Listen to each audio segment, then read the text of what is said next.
Harper Hayes was 25 years old, yet she lived like a non-existent ghost. Carrying a tragic past and indelible psychological scars, she imprisoned herself at the edge of the world. People called her the Swamp Wanderer, for every morning, Harper would drift aimlessly down to the water's edge of the Louisiana bayou, where piles of garbage, rotting boat hulls, and abandoned lives decayed together. In Harper's dark world, time was not measured by clocks. Instead, it was counted by sudden rising tides, by a persistent obsession that never let go, and by the distant sound of luxurious speedboats gliding by so fast as if she were completely invisible. That was true until that fateful morning, the morning when the swamp's silence was torn apart by a cold-blooded crime, something that would change the life of an invisible girl forever. It was not a rescue team, nor was it the police. It was a beautiful woman holding the hand of the man who used to be her husband's brother-in-arms. And behind them, they violently dragged a powerful man who was tightly bound, exhausted, and on the verge of collapse. Justice had never appeared, the law remained silent, and fate once again seemed ready to shelter the most ruthless of individuals. That if you wish to discover what happens when a deeply scarred soul witnesses the ultimate crime of the underworld elite, stay with this story until the very end. This tale will challenge all your beliefs about loyalty, betrayal, and the heavy price of trust. If you are ready for the truth, please like this video right now, share it with those who need to hear it, and subscribe to our channel to never miss another worthy story. Just as the suffocating atmosphere seemed ready to shatter, the cruel reality instantly descended. Julian pulled out a cold, dark gun, and without a shred of hesitation, he aimed the barrel at the brother who had once shared life and death with him, and pulled the trigger. The deafening gunshot tore through the thick air of the swamp, startling a flock of wild birds that scattered chaotically into the gray sky. Dominic collapsed into the mud, his broad shoulders soaked with a patch of dark red blood spreading rapidly across the filthy ground. Hidden tightly behind the dense thicket of reeds, Harper held her breath, her hands clutching her wildly beating chest, desperately trying not to make even the slightest sound. Through the gaps in the foliage, she saw Elena, the beautiful wife in an expensive silk dress, merely casting a cold glance at her fallen husband in the pool of blood without a single trace of pity or remorse. With the arrogant hem of her silk dress brushing over the black mud, Elena decisively turned her back and stepped onto the speedboat with her lover. The roaring engine howled and quickly faded into the distance, finally sinking into nothingness, leaving behind the desolate swamp and a dying body. The space returned to a terrifying stillness, leaving only the labored, gasping breaths of Dominic mingling with the gentle lapping of the water against the shore. Harper squeezed her eyes shut, her mind screaming at her to turn on her heel and run, to return to her safe, ragged shack and continue living as an invisible shadow just as she had for the past 7 years.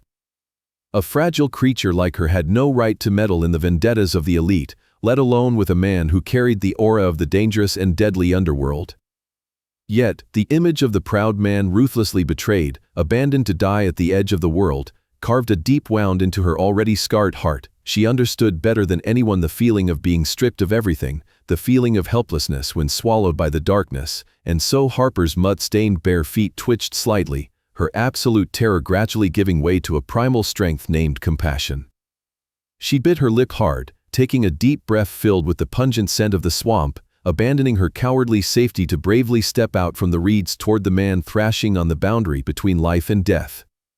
Leaving her meager safety behind along with the dense reeds that obscured her vision, Harper darted like an arrow cutting through the wind to the muddy puddle where the large frame of the man was sinking into the darkness of death. His breaths were broken, desperately clinging to the thin sliver of oxygen in the swamp heavy with the stench of decay. Without a moment of hesitation or disgust, her thin, mud-covered hands frantically searched the surroundings and grabbed a razor-sharp shard of broken glass rolling among the discarded garbage. Each decisive stroke severed the rough rope that was cutting deeply into his bleeding wrists, ignoring the sharp edges that sliced into her own bleeding palms.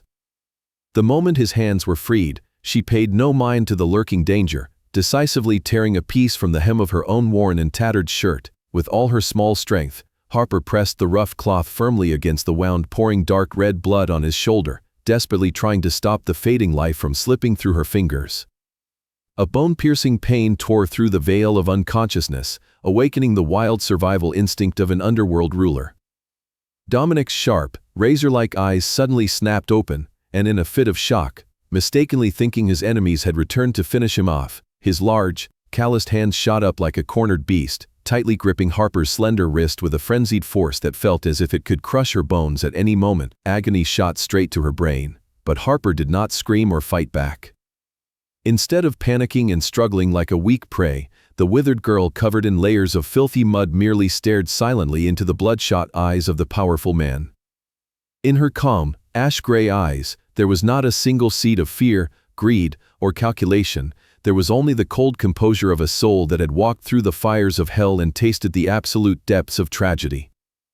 That piercing gaze acted like a splash of cold water on the raging fire of vigilance in Dominic's mind, forcing him to freeze. Her tiny but resolute voice echoed through the whistling of the swamp wind, whispering clearly that if she had wanted to take his life, she would not have risked her own to be here stanching the bleeding of this fatal wound.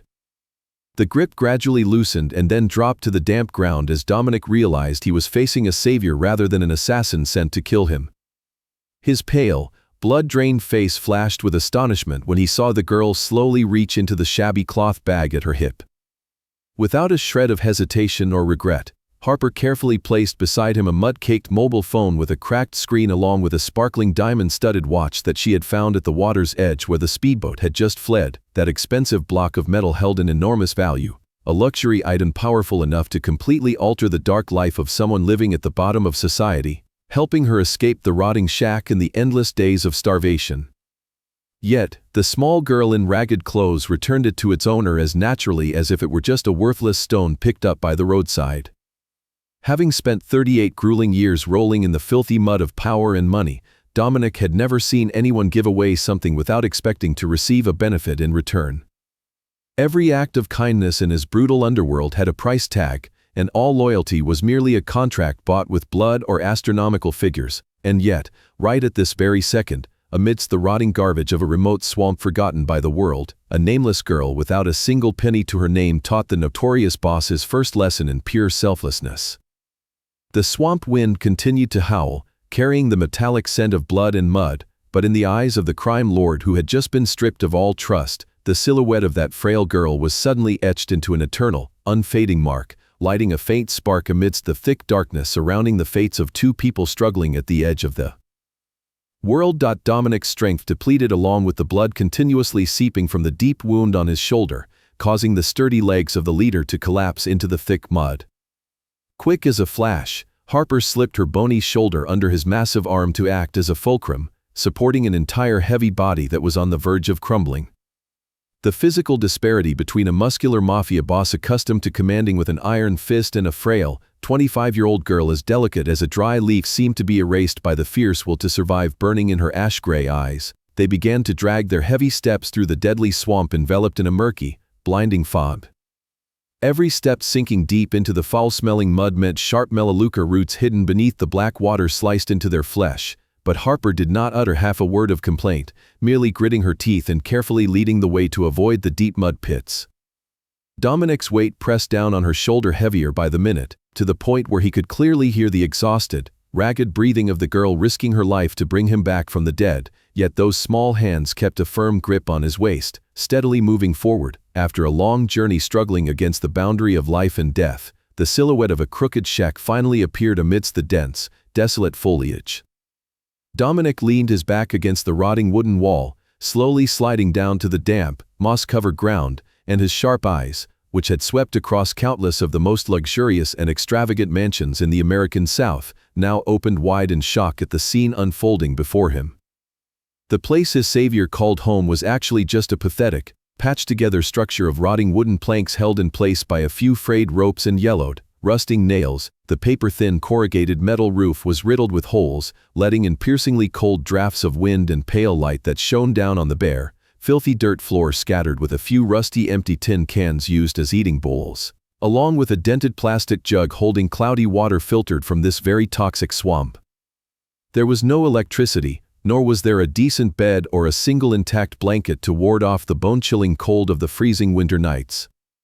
Dominic had seen poverty through business reports or faded documentaries, but this was the first time in his entire 38 years of life that the man accustomed to lying on velvet and drinking expensive wine had to witness firsthand the absolute depths of extreme destitution and profound isolation. the barren heart of the crime lord, used to calculating schemes, suddenly twisted in pain when he realized the frail girl, who was now turning her back to tidy a pile of rags in the corner, had buried her youth living like an invisible ghost in this living hell for 7 agonizing years without letting hatred or bitterness swallow her pure, untainted goodness.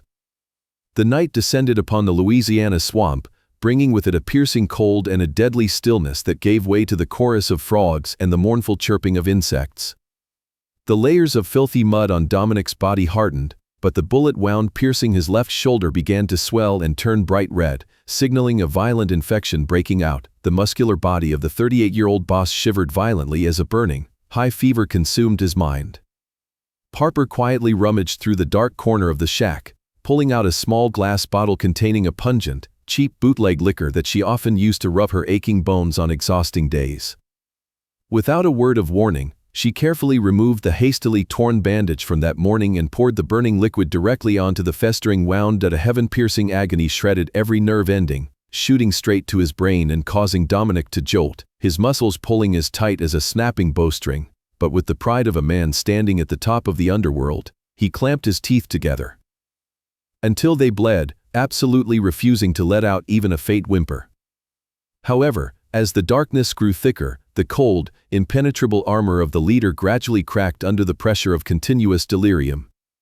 With his eyes squeezed shut in a grimace, Dominic began to mutter fragmented, disjointed words that eventually cleared into a desperate cry for his father. In his restless nightmares, he begged his father not to leave, pleaded for protection, and revealed his absolute bitterness at being trampled by the wife he had shared his bed with and his closest brother in arms.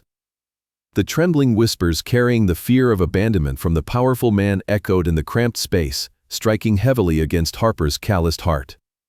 She did not sleep for a single second, patiently sitting with her knees tucked beside the torn mat, constantly dipping a rag into the plastic jug, wringing it dry, and gently placing it on his forehead, which was beaded with sweat. The rough hands of the 25-year-old girl carefully lifted his head, feeding him small sips of water to maintain his fading strength. Listening to the vulnerable moans of a mafia boss, Harper suddenly saw a reflection of herself 7 years ago when her family was brutally slaughtered and she had to flee in absolute panic. Whether a flickering ghost at the bottom of society or a ruler standing above thousands, when stripped of power and their glamorous armor, both were merely shattered, solitary souls, harboring bleeding wounds and yearning for redemption amidst a ruthless, heartless world. And so, she persistently used her fragile warmth to anchor him to the real world, ignoring the darkness outside that was waiting to swallow them both. The pale light of dawn gradually crept through the holes in the rusting roof, awakening Dominic from his endlessly long nightmare. The burning fever of the previous night had retreated, leaving behind an exhausted body, but his breathing had gradually returned to a steady rhythm. Shifting slightly on the rotting mat, he cast his eyes around and caught sight of Harper's thin silhouette hunched over a small fire outside the shack's door. The 25-year-old girl silently turned a few fish, barely the size of 2 fingers, skewered on a dry branch, the acrid smell of scorched fish scales overpowering the characteristic pungent odor of the swamp. A moment later, she quietly brought the crude grilled fish, lacking a single grain of salt or seasoning, and placed it in front of the notorious leader before retreating to a small corner to nibble on her remaining portion. Dominic slowly chewed each bite of the bland fish meat, yet he felt a strange, warm flavor soothing his empty stomach. Looking straight into the calm ash-gray eyes of his savior, he abruptly spoke in a deep, hoarse voice, asking why she had risked her life to save him and showed no fear in harboring a man reeking of blood who could very well be a highly dangerous criminal being fiercely hunted. Harper stopped chewing, slowly looking up at the muscular man with an unusual calmness.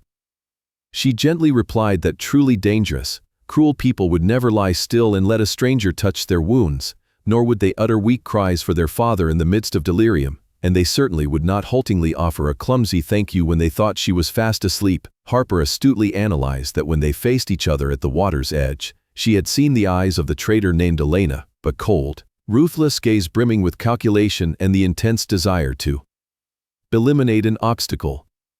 Meanwhile, in Dominic's eyes at that moment, even though they carried the extreme defensiveness of a wounded beast, they absolutely did not hold any murderous intent or malicious designs toward her.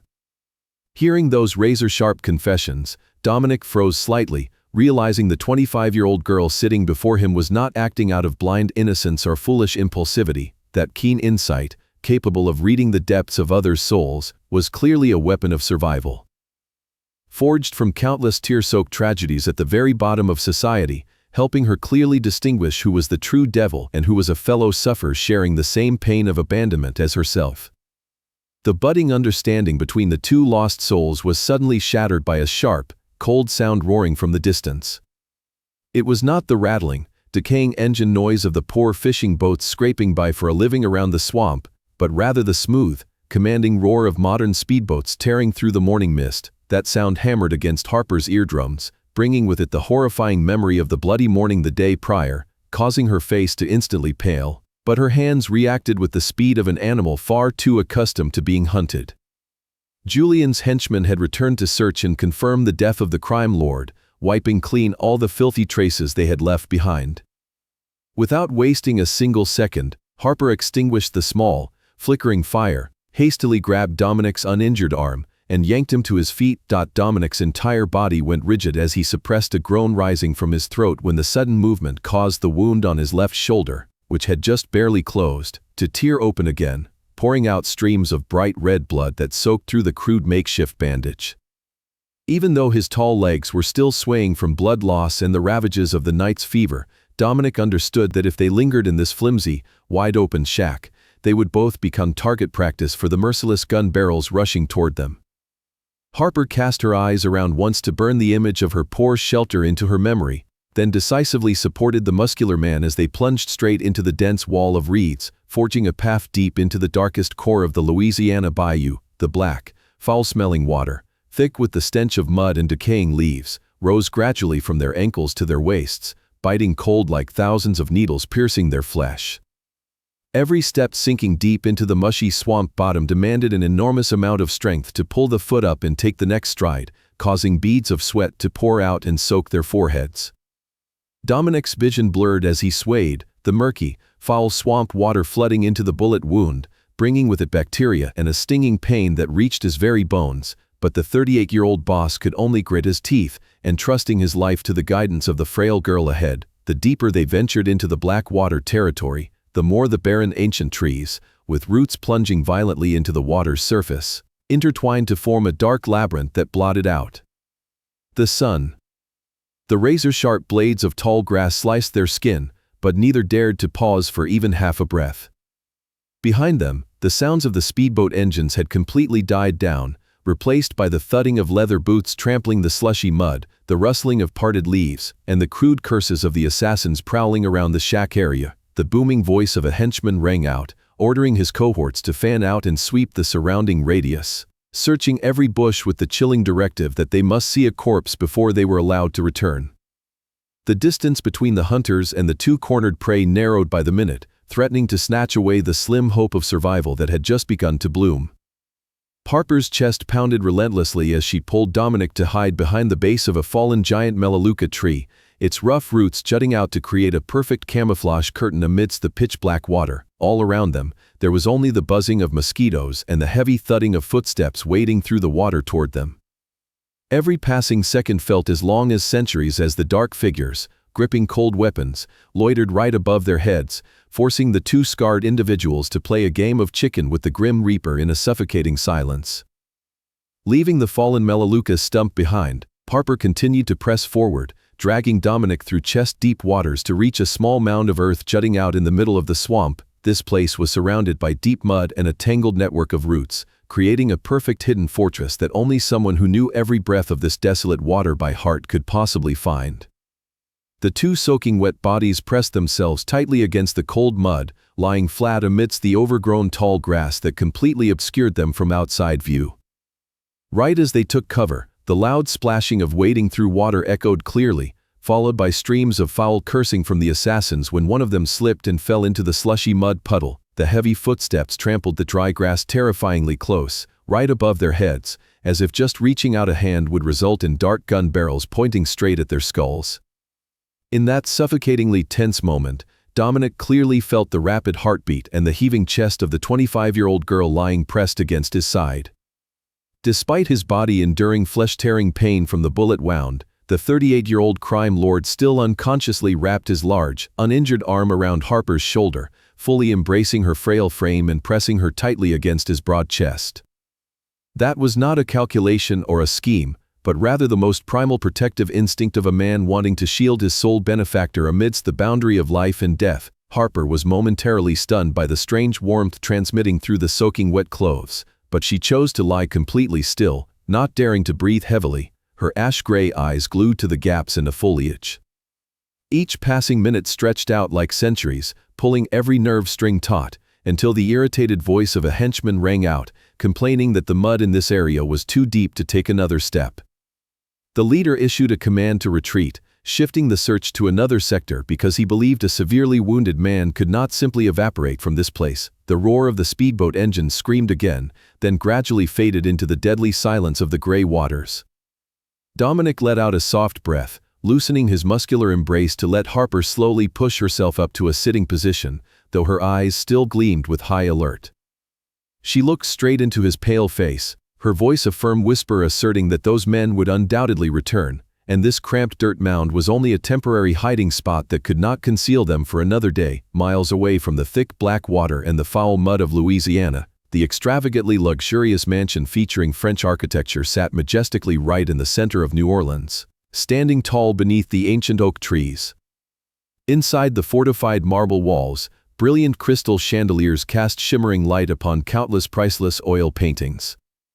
Everything exuded an air of supreme, flawless luxury, yet it carried a bone-chilling atmosphere, like a museum devoid of human presence. Sitting with her legs crossed on the crimson velvet chair in the middle of the vast living room, Elena gently swirled the shimmering glass of wine in her hand, her beautifully sharp eyes glued to the group of subordinates who had just returned from the swamp, covered in mud and wearing grim, tense expressions.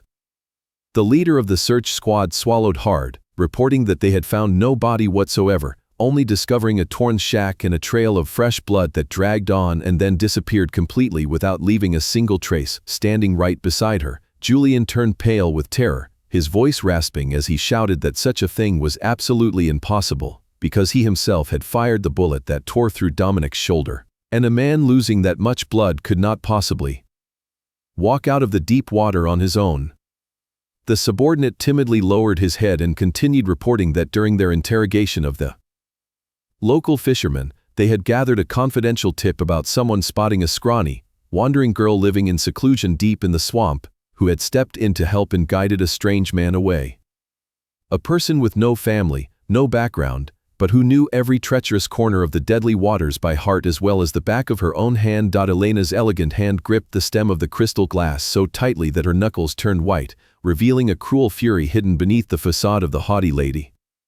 She understood better than anyone that the 25-year-old girl was not just a savior, but a living witness who had taken in the full image of her face and the heinous crime she and her lover had committed. Julian nervously stepped back, trying to justify the situation with a trembling voice, saying that it might just be a foolish wanderer accidentally caught up in trouble without knowing the true identities of the people involved. But Elena instantly cut him off with a glare as sharp as a razor, hissing every icy word that anyone capable of surviving and hiding for all those years in a desolate swamp was absolutely not a fool. The ruthless hostess showed no mercy as she issued a bone-chilling order, demanding her henchmen turn over every inch of dirt and exhaust all resources to find that swamp girl, and upon finding her, they were to immediately slaughter them both, permitting no witnesses to stand in their way. When the backs of the assassins vanished behind the massive oak doors, Julian sank into an extreme terror that squeezed his chest, because he was far too familiar with the grudge-holding nature of his blood brother. In his 38 years ruling the underworld, Dominic had never known forgiveness, and if the boss truly returned alive, the most brutal death sentence would undoubtedly rain down upon the heads of the traitors. Panic fueled the cowardly survival instinct within Julian, making him turn on his heel and rush into the study, lock the door, and begin frantically operating the encrypted computer system to siphon off all liquid assets and black bank accounts overseas, aiming to pave a safe escape route for himself before Dominic's bloody wrath could arrive. While wicked schemes and cowardice enveloped the luxurious mansion in the city center, deep within the black waters of the Louisiana bayou, the line between life and death grew more fragile than ever. After confirming the engine sounds of the henchmen had completely vanished, Harper helped Dominic sit up from the muddy mound with an iron resolve gleaming in her ash-gray eyes. She clearly understood her torn shack had now become a deadly trap, and with the swollen, bleeding bullet wound on his shoulder, the 38-year-old leader would certainly not be able to hold on much longer if they only relied on rags and a little cheap bootleg liquor. The only choice left was to venture even deeper into the untrodden, desolate core to find the sanctuary of Elias, a 55-year-old man who used to be a mercenary and combat medic, now having washed his hands of his past. To live in seclusion amidst the dark swamp. He was the only person in this rotting world whom the deeply scarred 25-year-old girl could place her absolute trust in. Gritting her teeth to endure the bone-piercing cold and exhausting fatigue, Harper once again braced herself to support the muscular man through reeds taller than their heads, carving a path through the thick, filthy mud. Dominic's ragged breaths hit her neck, burning hot, signaling the fever was threatening to return, but the iron will of a ruler forced his throbbing legs to keep moving. After hours of struggling through the tangled labyrinth of roots, finally, a rare, sturdy wooden cabin with a solid metal roof faintly appeared behind the thick veil of fog. Harper, utterly exhausted, knocked frantically on the rough oak door, echoing heavy, dry thuds. Just seconds later, the door swung open to reveal a well-built, middle-aged man with short, graying hair. His weathered face bore the deep, crisscrossing scars of battlefield explosions. The wary eyes of the former mercenary swept over Harper's battered appearance, then immediately locked on when they met the familiar, chiseled face of the man leaning against the wooden wall. Despite being heavily injured and covered in mud, the overwhelming, authoritative aura radiating from Dominic could not be hidden. Elias's complexion instantly changed, his jaw clenching tight, and quick as lightning, he whipped out the pistol hidden behind his belt, aiming it straight at the center of the uninvited guest's forehead. Before Harper could even utter a word of explanation, his booming voice carrying Elias's bone-chilling threat rang out, cutting sharply through the stillness of the swamp. He emphasized every warning word to the little girl that the man standing before her was not some petty street thug who lost his way, but was none other than Dominic Vance, the most ruthless and notorious crime lord of the American South. A man holding countless lives in his hands, and her risking her life to save him was no different than personally inviting a demon from hell into her home. The terrifying revelation from the 55-year-old former medic felt like a bucket of freezing water dumped straight into Harper's mind, turning the 25-year-old girl's entire body into stone. The name Dominic Vance, the tyrant of the southern underworld, was not unfamiliar to the flickering lives at the bottom of society, for it represented absolute power and the most brutal, bloody death sentences. The trauma of her family's tragedy 7 years ago surged in Harper's chest, reminding her of the cruelty of those who lived outside the law. A suffocating silence blanketed the rough wooden porch, with only the sound of the wind whistling through the dense melaleuca leaves. Elias's bullet-like glare remained pinned on the muscular man leaning against the doorframe, yet Dominic absolutely did not open his mouth to justify or deny anything, merely responding calmly with a deep look, waiting for the verdict from his savior. After minutes lost in a tangled web of logic and emotion, Harper slowly looked up, shaking off all fear and terror. Her ash-gray eyes flashed with a strange resolve as she stepped forward, blocking the dark barrel of the gun to protect the sworn enemy of the law. The small but articulate voice of Harper rang out, firmly affirming every word that this man might be a bloodthirsty demon in his glamorous underworld, but yesterday, in the filthy mud puddle, he was merely a wretched soul betrayed by his closest loved ones and dying as he awaited death. The bravery and compassion that transcended all prejudice from the young girl left the battle-hardened former mercenary stunned in disbelief. Elias thoroughly understood the bleeding wounds deep within Harper's soul and realized the flame of goodness inside her had never been extinguished by this swamp. A heavy sigh rang out, shattering the peak tension as Elias slowly lowered the rusty gun barrel, yielding to the little girl's paradoxical choice.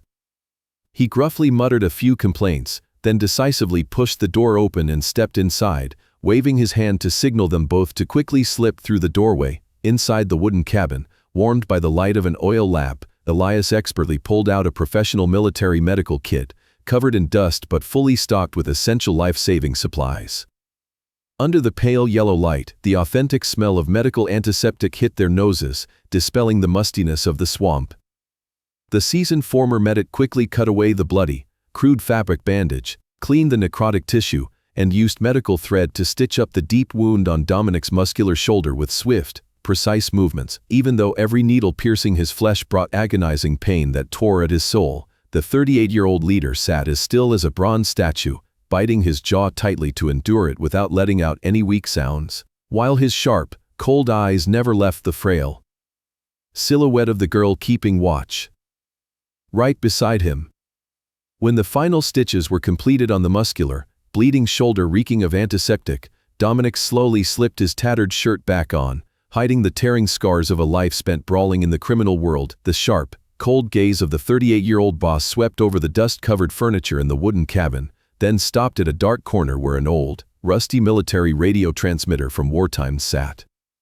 With a voice that was hoarse yet carried absolute, undeniable authority, he demanded the 55-year-old former medic permit him to use that communication device to reconnect the lifeline to the suffocating underworld outside the swamp. Elias frowned slightly in wariness, but then jetted his chin to signal his agreement, taking a step back to cross his arms and watch alongside Harper. Dominic dragged his heavy steps to the rough wooden table, his fingers coated in dirt and dried blood, expertly twisting every knob, searching for the encrypted secret frequency band that only those standing at the pinnacle of power knew clearly. The shrill, hissing static of scrambled radio waves echoed in the cramped space, blending with the croaking of frogs outside the frosted glass window.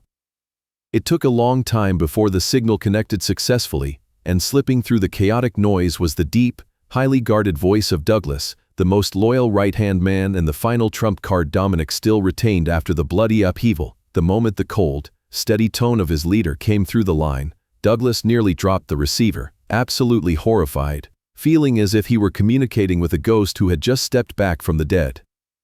Suppressing his choking emotion, the loyal subordinate quickly reported the chaotic situation unfolding at the luxurious mansion in the city center.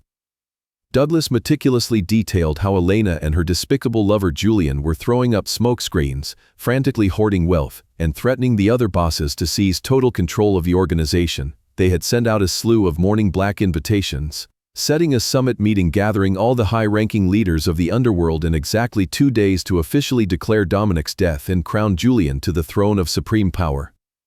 Listening to the treacherous schemes woven by cowardly betrayal, a blazing murderous intent flared up in the deep eyes of the muscular boss, obliterating the profound exhaustion of a man who had just escaped death's door.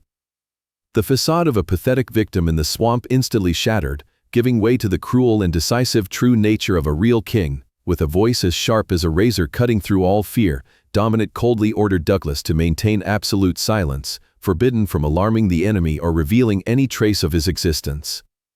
The command was issued, requiring the subordinate to secretly assemble the most elite squad consisting of men with absolute loyalty and to prepare all state-of-the-art weaponry for a spectacular overthrow. Standing huddled in a corner of the wooden cabin, Harper quietly observed the terrifying transformation of the man for whom she had gambled her life to save. From a gasping body covered in wounds, he had reverted into a supremely dangerous predator, ready to tear apart anyone who stood in his path. The air inside the former medic's shack suddenly grew thick and suffocating, signaling that a horrifying storm was about to sweep through, washing away all the filthy garbage of the underworld in exactly 2 days. The pitch-black night fell, wrapping the silent wooden cabin in the vast swamp, surrounded by the mournful chorus of frogs and the wind howling through every rusted window crack. The flickering oil lamp cast long, stretching shadows against the rough walls, creating an unusually somber atmosphere following the moments of peak tension from the fateful call. Dominic sat motionless on the worn chair, his pensive gaze locked onto the small fire dancing in the hearth. The cold-blooded assassin persona seemed to temporarily subside, making way for deep reflections in the mind of the 38-year-old man.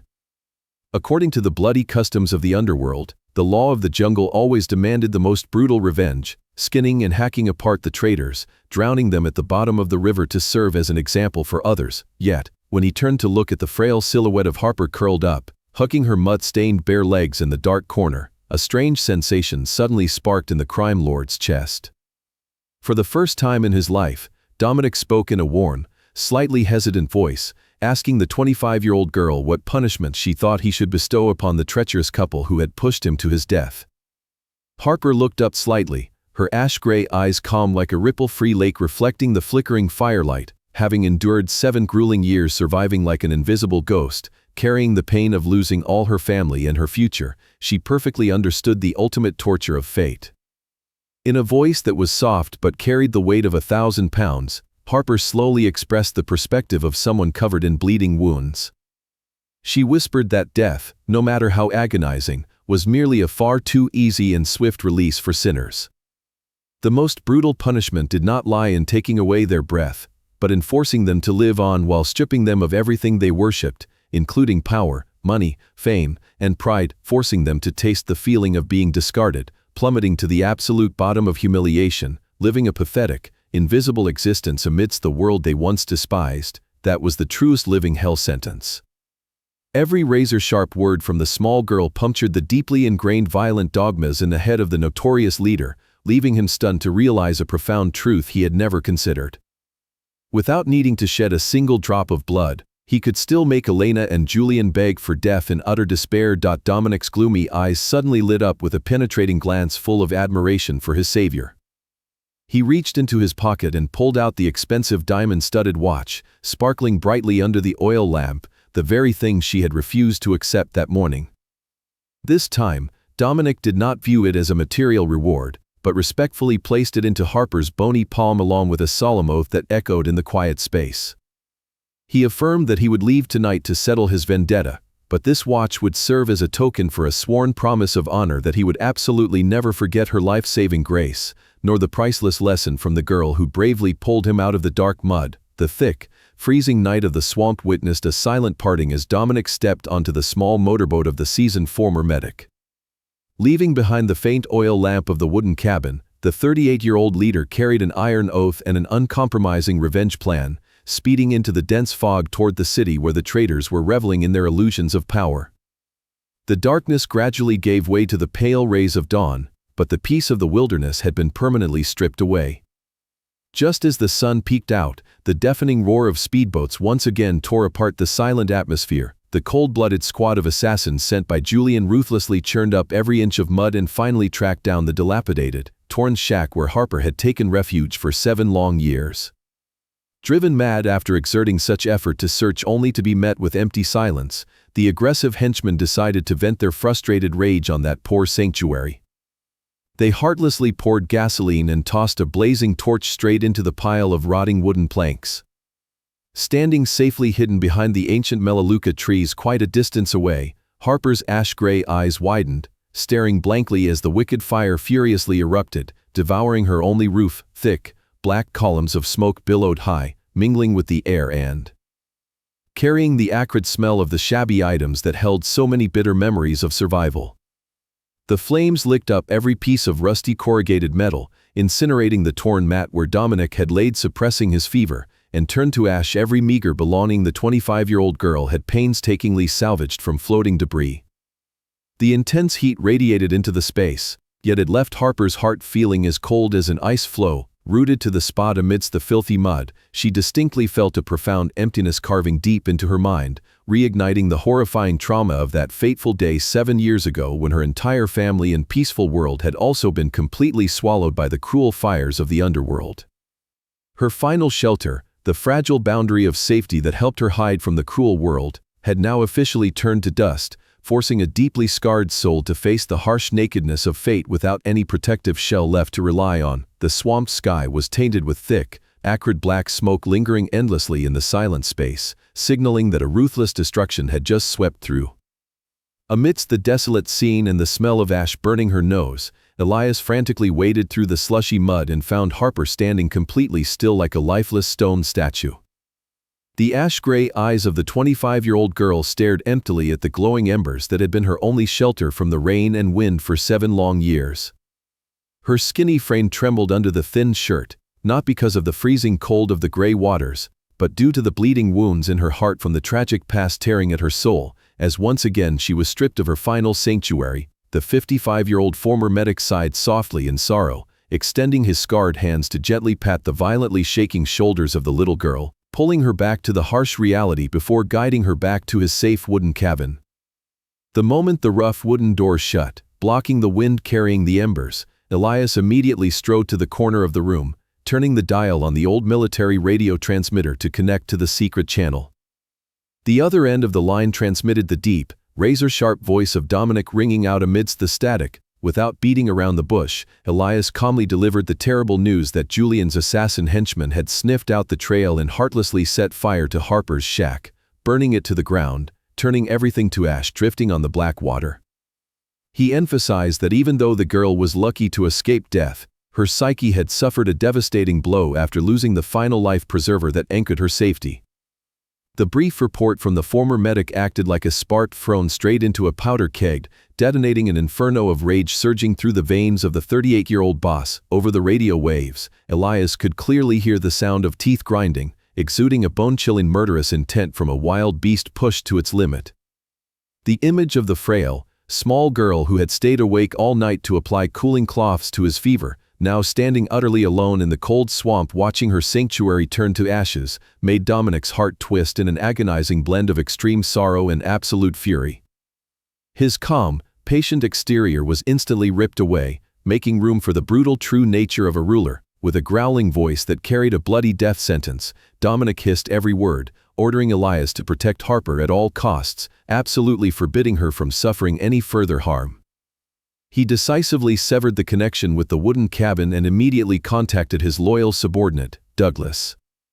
No longer caring about the plan to wait patiently for the summit meeting in 2 days, the notorious leader of the southern underworld coldly flipped the entire chessboard that he ordered an acceleration of the counterattack, mobilizing the most elite forces, equipping them with the most advanced weaponry, and preparing to bring down a thunderous strike upon the luxurious mansion this very night, signaling that a horrifying hurricane named Judgment had officially been ignited, aimed squarely at the despicable traitors.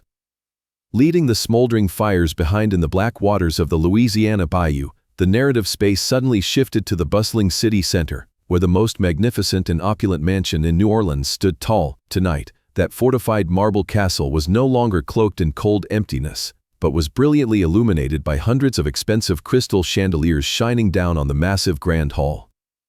A summit meeting gathering all the most hardened bosses of the gangs tied to the southern underworld was taking place under an atmosphere thick with calculation and power. Around the immensely long oak table, men in black suits squinted as they puffed on cigars, the thick smoke obscuring their scar-crossed faces and deep suspicion. Standing at the head of the table, a spot originally reserved solely for the absolute king, Dominic Vance, was now Elena. The beautiful hostess was draped in a pitch-black morning silk dress that highlighted her pale white skin and heavily applied makeup designed to present a facade of fake exhaustion. With a flawless acting technique, she slowly raised a lace-trimmed handkerchief to dab at the crocodile tears pretending to roll down her cheeks, her voice choking as she announced the shocking news that her beloved husband, the supreme leader of the organization, had perished in a brutal ambush in a desolate swamp. Elena's falsely sorrowful tone echoed throughout the meeting room, painting a tragic picture of the 38-year-old boss's mangled demise, causing the entire hall to erupt into endless murmurs of shock. Standing right next to her, Julian wore a wildly expensive, custom-tailored suit, his face attempting to feign extreme grief, yet deep in his eyes, he could not conceal the razor-sharp gleams of burning ambition and utter arrogance.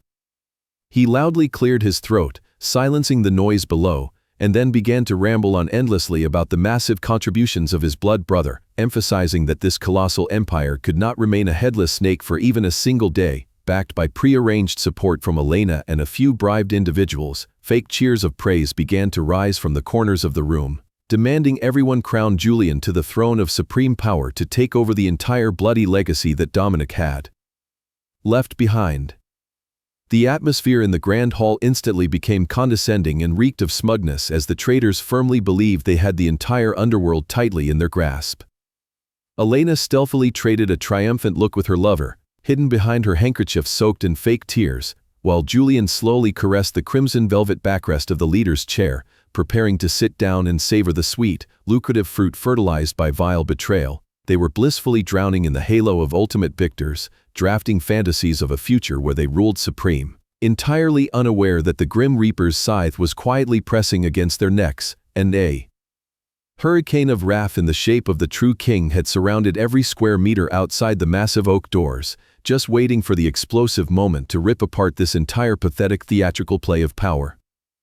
Just at the moment Julian slid his hand, caressing the crimson velvet of the throne, preparing to lower himself to accept the blood-stained crown, a deafening noise rang out, shattering the entire arrogant atmosphere in the hall. The giant oak doors, which had been sealed tight, suddenly burst wide open, making way for a bone-chilling wave of murderous intent to flood the opulent room. Every pair of eyes filled with disbelief and terror uniformly snapped toward the threshold, where the towering, muscular figure of Dominic Vance stood formidably like a god of death who had just stepped back from the abyss.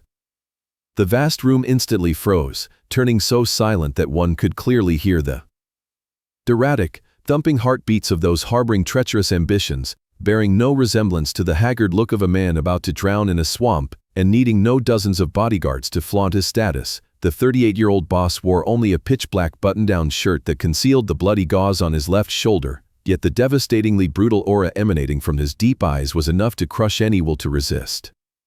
Behind him, Douglas and the most elite squad of assassins silently fanned out like ghosts, locking down all exits with cold, black gun barrels, totally stripping away any chance of retaliation from anyone who dared cross them. The shimmering glass of wine slipped from Elena's slender fingers, free-falling onto the marble floor and shattering into countless razor-sharp shards. The dark red liquid splashing and staining the hem of her arrogant silk dress like an omen of a bloody end. Her heavily made-up face drained of all color, losing every drop of blood, as her lips trembled, stuttering silently as her crocodile tears charade was officially laid bare. Standing right beside her, Julian staggered backward in absolute panic, his legs shaking violently and bumping into the edge of the oak table, his eyes darting wildly searching for a cowardly, yet hopeless, escape route. Paying no mind to the sheer terror of the crowd below, Dominic calmly took steady steps straight toward the head of the table, the sound of his leather shoe heels tapping rhythmically against the floor like the ticking of a countdown clock signaling the hour of judgment. He stopped right in front of the treacherous pair who were petrified by fear, the corner of his mouth slightly curling into a cold half-smile, and then he leisurely reached into his pocket to pull out the cracked smartphone that was still crusted with dried mud. It was the very priceless keepsake that Harper had found at the edge of the swamp, carefully preserved, and returned to him on that fateful night. Ignoring all the curious and horrified stares of dozens of hardened bosses, Dominic slowly placed the battered phone onto the polished tabletop and pressed play on a secret voice recording, tearing down all the curtains of lies that Elena and Julian had so painstakingly woven. The harsh static ripped through the suffocating silence of the hall, before Elena's cold, cruel voice echoed clearly through the speaker of the cracked phone. Every vicious order demanding to tear the weed out by its roots, mingled with Julian's despicable chiming in, and finally the deafening gunshot blasted into the eardrums of every seasoned boss present, leaving the treacherous couple no chance to open their mouths in denial. Douglas stepped up calmly from behind, slamming a thick stack of documents onto the oak table, scattering countless ironclad proofs of Julian frantically embezzling and secretly wiring millions of dollars to offshore accounts. Over the past 2 days, the filthy betrayal laid bare beneath the brilliant crystal lights caused the entire meeting room to explode in sheer fury, as the clicking sounds of guns being cocked echoed from all sides, aimed directly at the two sinners. Julian's legs lost all their strength, causing him to collapse onto the cold marble floor, kneeling completely prostrate beneath Dominic's leather shoes, his entire body shaking uncontrollably like a dry leaf in a storm. Knowing all too well the brutally agonizing punishments of the underworld, he continuously banged his head against the floor until it bled, sobbing as he begged his blood brother to grant him one final mercy, an execution bullet through the brain so he could die quickly and with less pain. Elena had completely broken down as well, slumping to her knees beside her lover, the once haughty face now drenched in tears and utter despair. However, in stark contrast to his usual bloodlust, the deep eyes of the 38-year-old boss gleamed with an unusual calm as the image of the wicked fire reducing the torn shack to ash, and the frail silhouette of Harper amidst the freezing swamp flashed through his mind. Dominic recalled every sharp whisper from the 25-year-old girl in the small wooden cabin, how death, no matter how gruesome, was just a far too easy release. In a deep voice that carried the weight of 1,000 pounds, crushing all hope, Dominic loudly declared his final verdict, leaving the entire underworld stunned that he did not grant them death, nor did he let another drop of blood stain the floor, but instead coldly stripped them of all their assets, power, connections, and even their identities. Under the horrified gazes of the two traitors, Dominic ordered them to be stripped of every piece of luxury on their bodies and cast out of the underworld's territory with nothing but empty hands, forcing them to experience the absolute depths of humiliation, starvation, and fear. From this very second, they would have to survive miserably like insignificant, invisible ghosts, crawling into the darkest corners of society, experiencing the exact living hell they had once callously despised and chased away wretched souls like Harper from. 6 months after that shocking night of judgment, spring brought a vibrant new coat to the silent Louisiana bayou. Dominic Vance personally drove a convertible along the winding dirt road deep into the waterlands, carrying no bodyguards or protective weapons by his side. Shedding his cold armor and the bloody calculations of a 38-year-old crime lord, he stepped out of the car with a relieved smile on his lips, turning his eyes toward a spacious, cozy wooden house newly built right by the water's edge. This was a priceless gift, a safe and permanent sanctuary he dedicated exclusively to Harper, the 25-year-old girl who once shivered in the torn shack now possessed a legal name, clear identification papers, and a wide-open future ahead.